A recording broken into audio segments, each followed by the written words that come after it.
Hello friends, हम लोग CTET जो फरवरी में होने वाला है उसके लिए क्वेश्चन प्रैक्टिस कर रहे हैं। कल हिंदी पेडागॉजी का वीडियो अपलोड किया जा चुका है। आज ईवीएस का पेडागॉजी है, इसको अच्छे से देखिएगा। हमको प्रैक्टिस करना बहुत ज़रूरी है, तो आप लोग अच्छे से देखिएगा। शेयर सब्सक्राइब जरूर करिएगा। चलिए स्टार्ट करते हैं फर्स्ट क्वेश्चन से। ईवीएस को प्राथमिक स्तर पर पढ़ाने का मुख्य उद्देश्य क्या होता है?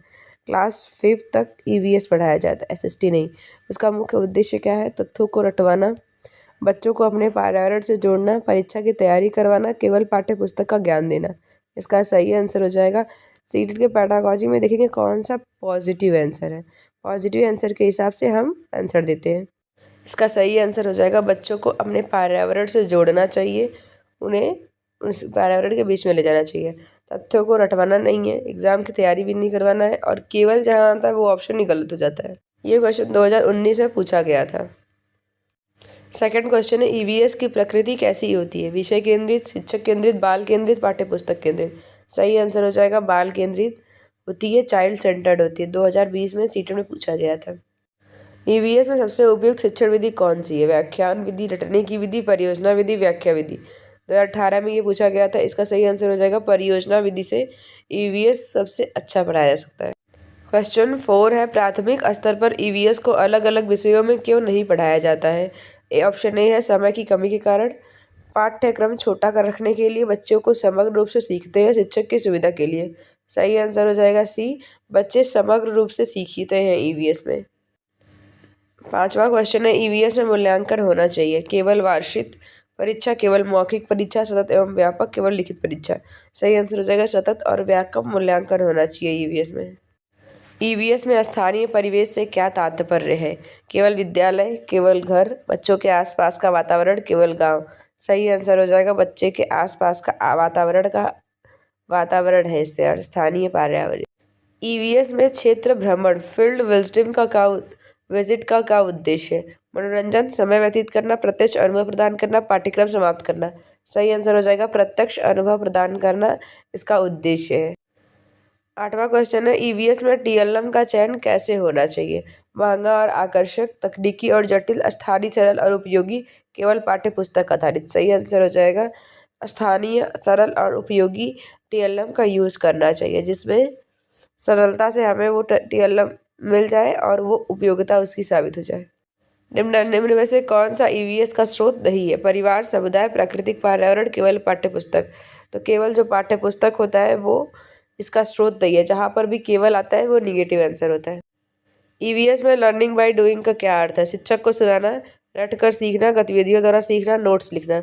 सही आंसर हो जाएगा गतिविधियों द्वारा सीखना, जो ही लर्निंग बाय डूइंग है। नेक्स्ट क्वेश्चन है, ईवीएस का पाठ्यक्रम किस पर आधारित है? विषय पर, पुस्तक पर, बच्चे के अनुभव पर, परीक्षा पर। सही आंसर हो जाएगा सी, ईवीएस का जो पाठ्यक्रम होता है बच्चे के अनुभव पर आधारित होता है, आसपास के वातावरण पर आधारित होता है। ये 2023 में पूछा गया था। ईवीएस में शिक्षक की भूमिका क्या होनी चाहिए? ज्ञान का स्रोत, अनुशासनकर्ता, मार्गदर्शक, परीक्षक। सही आंसर हो जाएगा सी, मार्गदर्शक की भूमिका होनी चाहिए शिक्षक की। ये 2024 में पूछा गया था। ईवीएस का मुख्य उद्देश्य क्या है? तथ्य को याद करवाना, पर्यावरण के प्रति संवेदनशीलता विकसित करना, परीक्षा की तैयारी करना, नोट्स बनाना। सही आंसर हो जाएगा पर्यावरण के प्रति संवेदनशीलता को विकसित करना बच्चों में। ईवीएस प्राथमिक स्तर पर किस दृष्टिकोण पर आधारित है? विषय केंद्रित, परीक्षा केंद्रित, बाल केंद्रित, शिक्षक केंद्रित। सही आंसर हो जाएगा बाल केंद्रित पर आधारित है। ईवीएस में सीखने की प्रक्रिया कैसी होनी चाहिए? रटने पर आधारित, अनुभव पर आधारित, पुस्तक आधारित, नोट्स आधारित। सही आंसर हो जाएगा अनुभव पर आधारित होनी चाहिए। नेक्स्ट क्वेश्चन है, ईवीएस में परियोजना विधि का उद्देश्य है? पाठ्यक्रम समाप्त करना, बच्चों की रचनात्मकता बढ़ाना, केवल लिखित कार्य करना, परीक्षा की तैयारी करना। सही आंसर हो जाएगा क्रिएटिविटी बढ़ाना, रचनात्मकता बढ़ाना बच्चों में। ईवीएस में स्थानीय परिवेश का प्रयोग क्यों किया जाता है? समय बचाने के लिए, बच्चों को अपने आसपास से जोड़ने के लिए, पाठ आसान करने के लिए, शिक्षक को सुविधा के लिए। सही आंसर हो जाएगा बच्चों को आसपास के जोड़ने के लिए किया जाता है। ईवीएस किसका समन्वय है? केवल विज्ञान का, केवल सामाजिक विज्ञान का, विज्ञान, समाज और पर्यावरण का, केवल भूगोल का। सही आंसर हो जाएगा सी, ईवीएस में विज्ञान भी आता है, समाज भी आता है, पर्यावरण भी आता है। ईवीएस में प्रश्न कैसे होने चाहिए? कठिन, रटने वाले, सोचने पर आधारित, केवल वस्तुनिष्ठ। सही आंसर हो जाएगा सोचने पर आधारित प्रश्न होने चाहिए ईवीएस में। नेक्स्ट क्वेश्चन है, ईवीएस में कौन सी विधि उपयुक्त नहीं है? परियोजना विधि, गतिविधि विधि, व्याख्यान विधि, प्रयोग विधि। सही आंसर हो जाएगा व्याख्यान विधि जो है उपयुक्त नहीं है ईवीएस में। ईवीएस में मूल्यांकन का उद्देश्य है अंक देना, तुलना करना, सीखने में सुधार, डर पैदा करना। सही आंसर हो जाएगा सी, सीखने में सुधार करना ईवीएस के मूल्यांकन का अर्थ होता है। ईवीएस में पाठ्य पुस्तक की भूमिका क्या है? एकमात्र स्रोत, सहायक साधन, परीक्षा सामग्री, पूर्ण ज्ञान। सही आंसर हो जाएगा सहायक साधन जो है इसकी भूमिका होती है। ईवीएस किस स्तर के लिए है? कक्षा 6 से 8, कक्षा 9 से 10, प्राथमिक स्तर, उच्च माध्यमिक। सही आंसर हो जाएगा सी, प्राथमिक स्तर तक ईवीएस होता है। कक्षा 5 के बाद सोशलाइज हो जाता है। ईवीएस में समूह कार्य से क्या विकसित होता है? प्रतिस्पर्धा, सहयोग, डर, निष्क्रियता। सही आंसर हो जाएगा सहयोग विकसित होता है।